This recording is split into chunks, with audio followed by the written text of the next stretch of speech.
日我哋煮一個好簡單又好好送飯嘅蘑菇燉豆腐。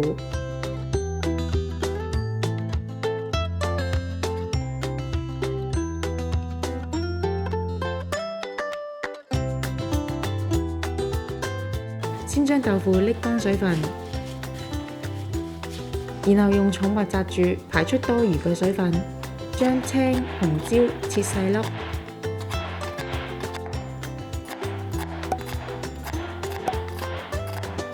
然後將生抽、蠔油、糖漿、水、黑椒撈勻好，做醬汁備用。用生粉輕撲豆腐兩面，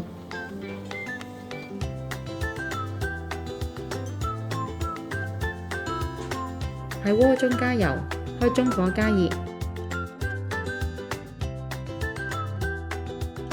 然後放入豆腐，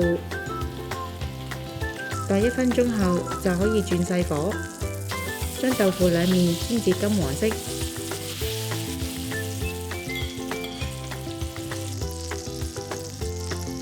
之後加入蘑菇，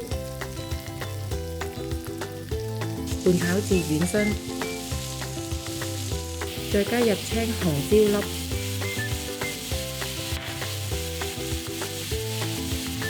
將豆腐分成細件，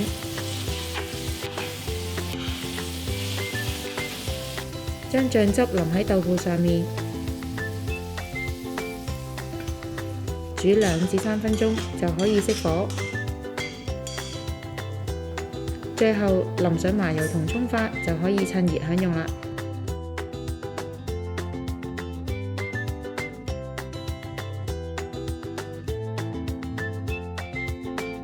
鍾意我哋條影片嘅朋友可以 Like、Subscribe、Share， 同埋記得撳着個鐘仔，可以第一時間收到我哋嘅最新資訊同埋影片。